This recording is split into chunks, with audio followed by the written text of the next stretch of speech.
Hello and welcome to English fanatics. இன்றைக்கி நாம் 11th சமச்சீர் புக்கில் இருக்கிற first poem once upon a time by Gabriel Okara பார்க்க போகிறோம்.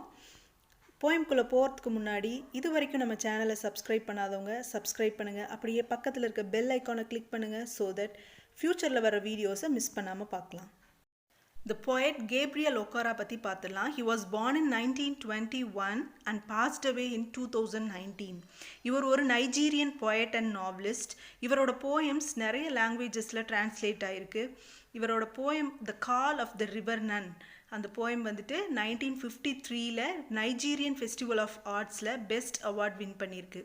அண்ட் இவரோட ஒரு சில போயம்ஸ் வந்து Black Orpheus அப்படிங்கிற பீரியாடிக்கலில் பப்ளிஷ் ஆகிருக்கு. இவரோட ஒகாராவோட டிப்பிக்கல் போயம் எப்படி இருக்கும் அப்படின்னா, ஒரு உண்மை நிலையை வந்து பிரதிபலிக்கும். திடீர்னு வந்து அது ஒரு கற்பனைக்கு போயிடும். எப்படி இருந்தால் நல்லா இருக்கும் நம்மளோட நிலைமை அப்படின்னு சொல்லிட்டு மறுபடியும் உண்மை நிலைக்கே திரும்பும். It makes a complete circle, ஒரு வட்டம் மாதிரி சுற்றி வரும்.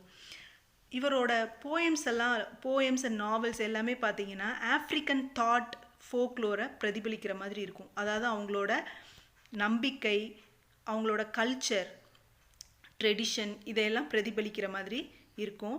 ஒன்ஸ் அப்பான் அ டைம் போமோட பேக்ரவுண்ட் என்னன்னு பார்த்தா, ஆஃப்ரிக்கா வந்து பிரிட்டன் கிட்ட அடிமைப்பட்டு இருந்தது. 1960ல் அவங்களுக்கு இண்டிபெண்டன்ஸ் கிடைச்சும் கூட அந்த மக்கள் வந்து அந்த வெஸ்டர்ன் கல்ச்சருக்கு அடிமையாக இருந்தாங்க. ஸோ அதை பேஸ் பண்ணி தான் இந்த போயம் எழுதியிருக்காரு. அப்போ மட்டும் இல்லை, இப்போயும் நம்ம கண்ட்ரிக்கும் கூட இந்த போயம் வந்து ஏற்றதாக இருக்கும். ஒன்ஸ் அப்பான் அ டைம் போம் வந்து ஒரு அப்பா பையன்கிட்ட பேசுகிற மாதிரியான ஒரு கான்வர்சேஷனாக தான் எழுதியிருக்காங்க. வாங்க போம்குள்ளே போயிடலாம். Children acquire important life skills and values by observing and imitating grown-ups like parents or teachers. Can it be the other way around? Now you are going to listen to the poem Once Upon a Time, where a parent wants to learn something from the son. Let's find out how. குழந்தைங்க எப்போவுமே அவங்க லைஃப்க்கு தேவையான ஸ்கில்ஸையும் வேல்யூஸையும் அவங்கள விட வயசில் மூத்தவங்களையோ இல்லைன்னா அவங்களோட பேரண்ட்ஸையோ டீச்சர்ஸையோ பார்த்து தான் அவங்கள இமிட்டேட் பண்ணி கற்றுக்குவாங்க. அதுவே அப்படி மாற்றி இருந்தால் எப்படி இருக்கும்? நம்ம வந்து இப்போ ஒன்ஸ் அப்பான் அ டைம் போமில் வந்து ஒரு பேரண்ட் வந்து அவங்க பையன், அவங்க சன்கிட்ட இருந்து ஏதோ ஒன்று லேர்ன் பண்ணிக்கணும், ஏதோ ஒன்று கற்றுக்கணும்னு நினைக்கிறாரு. ஸோ என்ன கற்றுக்கணும்னு நினைக்கிறாரு அப்படிங்கிறது தான் இந்த போமில் நம்ம பார்க்க போகிறோம். Once upon a time, son, they used to laugh with their hearts and laugh with their eyes. But now, they only laugh with their teeth while their eyes block cold eyes search behind my shadow. Once upon a time, அதாவது முன்னொரு காலத்தில் மக்கள் எப்படி இருந்தாங்க அப்படின்னா, அவங்க வந்து கண்களால் சிரித்தாங்க, மனதார சிரித்தாங்க, அவங்களோட அன்பு வந்து உண்மையாக இருந்தது. But now they laugh with their teeth, வெறும் பற்களால் மட்டுமே சிரிக்கிறாங்க அப்படின்னு சொல்கிறாரு poet. While their ice block cold eyes. Ice block cold eyes அப்படின்னா அவங்களோட கண்கள் வந்து எப்படி இருக்குது அப்படின்னா ஐஸ் கட்டி இருக்கு இல்லையா, ஒரு பனிக்கட்டி மாதிரி இறுகி போயிருக்கு, எந்த இமோஷனும் இல்லாமல் அப்படின்னு சொல்கிறாரு. அவங்களோட எல்லாமே போலித்தனமாக இருக்குது. சர்ச் பிஹைண்ட் மை ஷேடோ அப்படின்னா இட் இஸ் சம்திங் ஹிப்போக்ரிட்டிக்கல், ஒரு போலித்தனமாக இருக்குது, அவங்களோட வார்த்தைகள் எதுவுமே உண்மையாக இல்லை அப்படின்னு சொல்லி வருத்தப்படுறாரு. There was a time indeed they used to shake hands with their hearts, but that's gone son. Now they shake hands without hearts while their left hands search my empty pockets. முன்னெல்லாம் people ரொம்ப அன்பாக இருந்தாங்க, ஒரு முழு மனதோட மகிழ்ச்சியோட அன்போட கை குலுக்குனாங்க.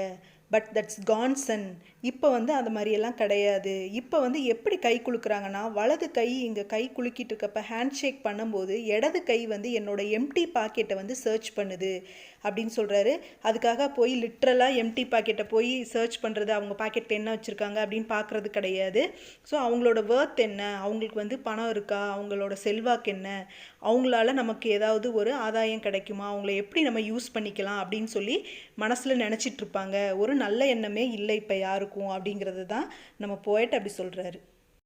Feel at home, come again they say, and when I come again and feel at home, once, twice, there will be no thrice, for then I find door shut on me. இப்போது நம்ம ஒருத்தர் வீட்டுக்கு போனோம் அப்படின்னு சொன்னால் அவங்க என்ன சொல்லுவாங்க, ஃபீல் அட் ஹோம், உங்கள் வீடு மாதிரி நினச்சிக்கோங்க, ரிலாக்ஸ்டாக இருங்க, ஃப்ரீயாக இருங்க அப்படின்னு சொல்லுவாங்க. மறுபடியும் கண்டிப்பாக நீங்கள் வரணும் அப்படின்னு சொல்லுவாங்க. நம்ம அடுத்து போனோம் அப்படின்னு சொன்னால் அடுத்தும் அதே மாதிரி சொல்லுவாங்க, ஃபீல் அட் ஹோம் அப்படின்னு சொல்லி. ஒன்ஸ் முதல் தடவை சொல்லுவாங்க, ட்வைஸ் ரெண்டாவது தடவை சொல்லுவாங்க.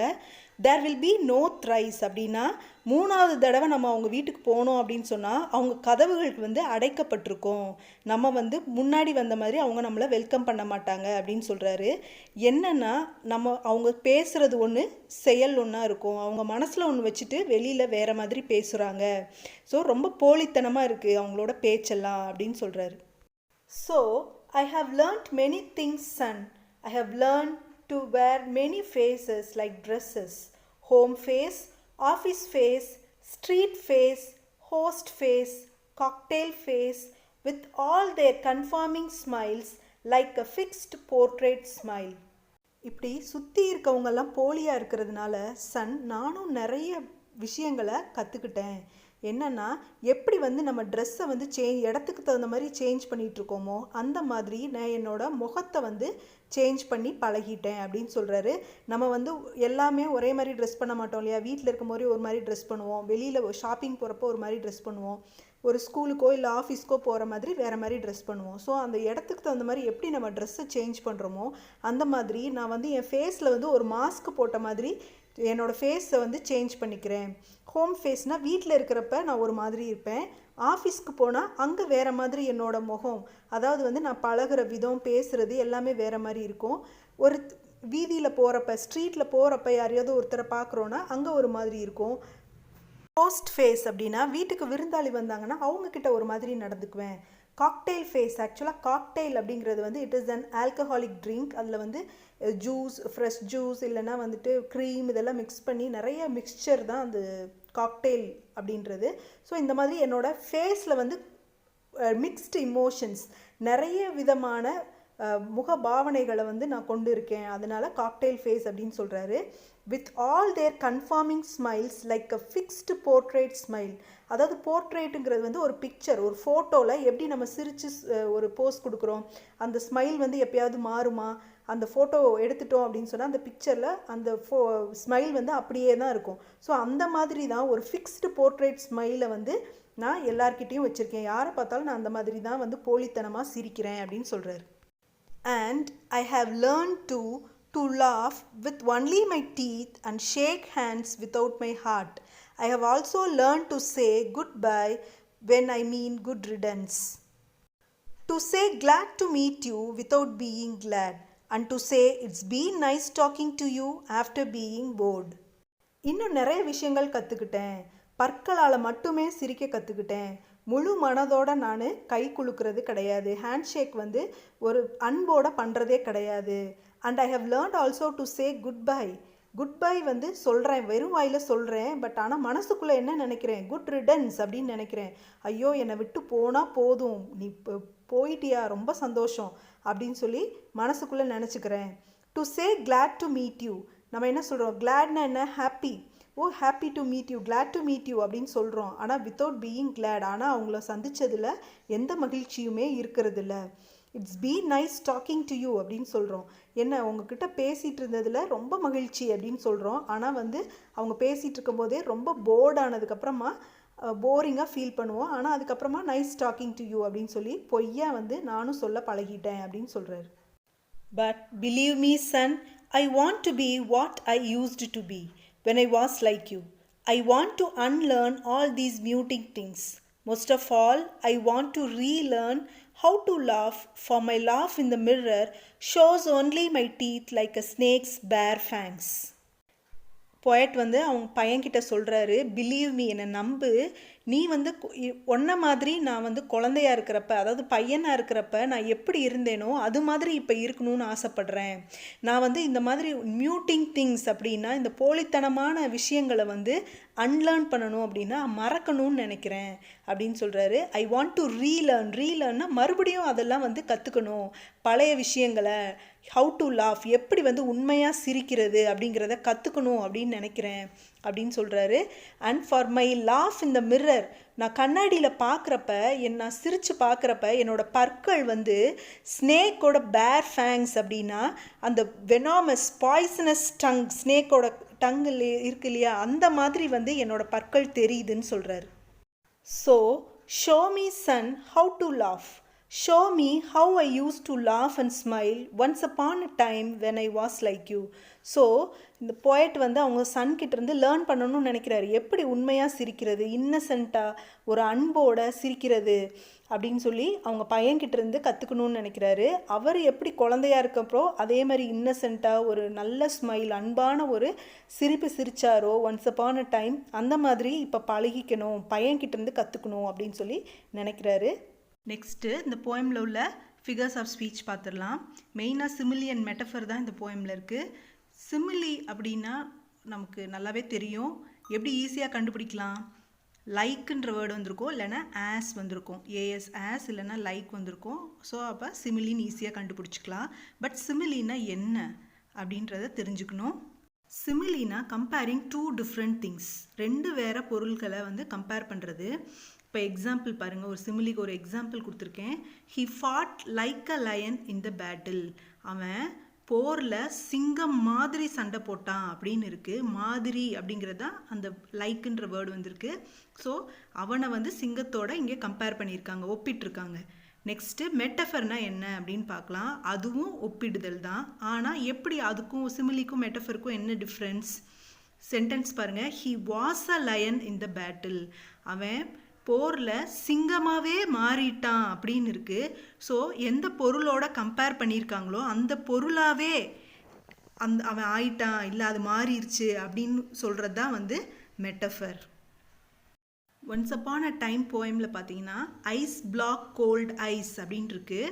ஸோ மாடர்ன் பீப்புள், அதாவது பீப்புள் ஆஃப் டுடே, அவங்களோட ஐஸ் எப்படி இருக்குது அப்படின்னா கோல்டு ஐஸாக இருக்குது. ஐஸ் பிளாக் கோல்டு ஐஸ் அப்படின்னா ஒரு ஐஸ் பிளாக் இருக்கும் இல்லையா, பனி கட்டி மாதிரி இறுகி போயிருக்கு. எந்த விதமான ஒரு எக்ஸ்ப்ரெஷனோ ஒரு ஹாப்பினஸோ இல்லை எதுவுமே அந்த கண்களில் வந்து தெரியலை. நம்ம இப்போ பேசுகிறோம் இல்லையா, பேசுகிறப்ப அந்த கண்களை பார்த்து அவங்க உண்மையாக பேசுகிறாங்களா அப்படின்லாம் கண்டுபிடிக்கிறோம் அப்படின்னு சொல்கிறோம். பட் அந்த கண்களை பார்த்தா எதுவுமே தெரியலை, அப்படி ஐஸ் கட்டி மாதிரி இறுகி போயிருக்கு அப்படின்னு சொல்கிறாங்க. So that is metaphor. Eyes black cold eyes வந்து என்ன figures of speech? Figure of speech is metaphor. Next alliteration. அலிட்ரேஷன்னா என்ன? ஒரே மாதிரி சவுண்டு வர ரெண்டு வேர்ட்ஸை எடுத்து அதோட ஃபஸ்ட்டு லெட்டரை அண்டர்லைன் பண்ணணும். ஸோ நம்ம ஈஸியாக வந்து அந்த லெட்டரை பார்த்தே கண்டுபிடிச்சிடலாம் இல்லையா. ஒரே மாதிரி ஹேண்ட்ஸ், ஹார்ட்ஸ், இந்த ஒரே அலிட்ரேஷன் தான் இந்த போயமில் இருக்குது. ஹெச் ஹா சவுண்டில் ஆரம்பிக்குது. ஸோ ரெண்டும் alliteration. Next I have learn to wear many faces like dresses. So dress மாதிரி என்னோடய ஃபேஸை வந்து என்ன செய்கிறேன், மாற்றிக்கிட்டே இருக்கேன், முகமூடி மாஸ்க் போடுற மாதிரி மாற்றிட்டுருக்கேன் அப்படின்னு சொல்கிறாங்க. ஸோ ட்ரெஸ்ஸஸையும் நம்மளோட ஃபேஸையும் கம்பேர் பண்ணியிருக்காங்க. So that is simile. Like வந்திருக்கு பாருங்கள்.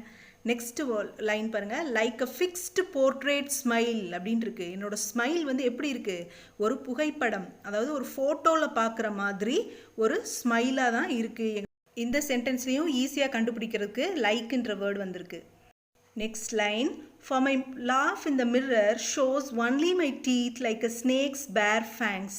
ஸோ கண்ணாடியில் பார்க்குறப்ப பொயட்டோட பற்கள் வந்து எப்படி இருக்குது, அந்த ஸ்னேக்கோட ஒரு பாய்சனஸ் ஸ்னேக், அதோட விஷத்தன்மையுள்ள பற்கள் மாதிரி இருக்குது அப்படின்னு சொல்லி பொயட்டோட பற்களையும் ஸ்னேக்கோட பற்களையும் இங்கே கம்பேர் பண்ணியிருக்காங்க.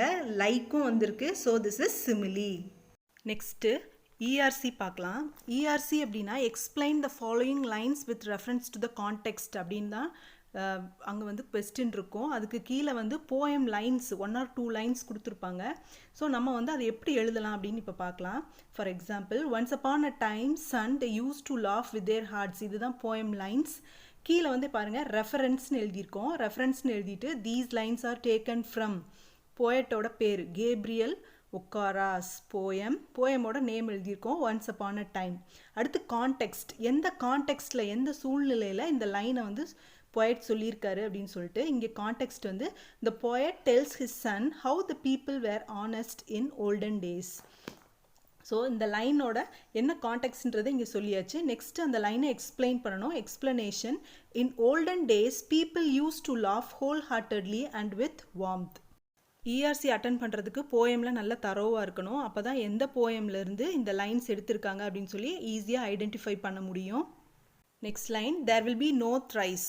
ரெஃபரன்ஸ் பாருங்கள், அதே தான். This line is from Gabriel Okara's poem once upon a time. Context வந்து போயட் வந்து சன் கிட்ட சொல்கிறாரு about the hypocrisy of the modern people. எவ்வளோ போலித்தனமாக இருக்காங்க மாடர்ன் பீப்புள் அப்படிங்கிறத பற்றி தான் சொல்லியிருக்காரு. Explanation. Modern men say, feel at home, come again. They welcome once or twice, but third time they shut their doors. So modern men வந்து என்ன பண்ணுவாங்க, ஒரு தடவை வாங்கன்னு கூப்பிடுவாங்க, ஃபீல் அட் ஹோம் அப்படின்னு சொல்லுவாங்க, கம் அகைன் திருப்பி வாங்கன்னு சொல்லுவாங்க, ஒன்ஸ் ஆர் ட்வைஸ் சொல்லுவாங்க, தேர்ட் டைம் நம்ம போனோன்னா அவங்க கதவு வந்து சாத்தியிருக்கும். நெக்ஸ்ட் லைன் வந்து பார்த்தீங்கன்னா, I have learn to wear many faces like dresses.